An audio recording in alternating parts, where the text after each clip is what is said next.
আসসালামু আলাইকুম রহমতুল্লাহ। প্রিয় দর্শক, কেমন আছেন? আশা করি ভালো আছেন। প্রিয় দর্শক, বাংলাদেশের সাংবাদিকদের অ্যাক্রিডিটেশন বাতিলের ব্যাখ্যা দিলেন আইসিসি। চলুন বিস্তারিত জেনে নিই।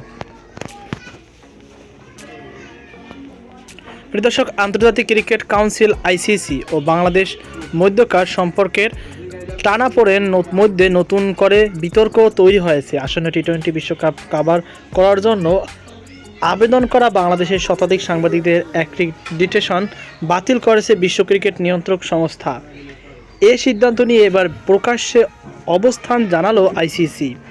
সোমবার 26 জানুয়ারি আবেদনকারী বাংলাদেশি সাংবাদিকদের ইমেলের মাধ্যমে জানিয়ে দেওয়া হয়, ভারত কিংবা শ্রীলঙ্কা গিয়ে টি-20 বিশ্বকাপের সংবাদ পরিবেশনের জন্য তাদের অ্যাক্রিডিটেশন দেওয়া হচ্ছে না।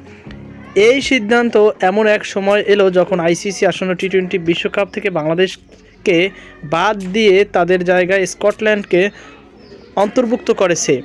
বাংলাদেশি সাংবাদিকদের অ্যাক্রিডিটেশন বাতিলের খবরে দেশের গণমাধ্যম অঙ্গনে ব্যাপক প্রতিক্রিয়া দেখা গিয়েছে। এ বিষয়ে নাম প্রকাশে অনিচ্ছুক এক আইসিসি কর্মকর্তা জানান, বাংলাদেশ সরকারের পক্ষ থেকে ভারতকে ভ্রমণের জন্য অনিরাপদ বলে মন্তব্য করার পর এই সিদ্ধান্ত নেওয়া হয়েছে। আইসিসি কর্মকর্তার ভাষায়, সরকার বারবার বলছে ভারত নিরাপদ নয়, সেই কারণেই তাদের ভিসা বা অ্যাক্রিডিটেশন দেওয়া হয়নি, যেটা গভীরভাবে দুঃখজনক বিষয়। তো প্রিয় দর্শক, এই অহেতুক ফালতু কথাবার্তা তারা বলতেছে আইসিসি। যাই হোক, এই বিষয়ে আপনার কি মতামত অবশ্যই কর্মে জানাবেন। সকল ভালো থাকুন, সুস্থ থাকুন। আল্লাহ হাফিজ।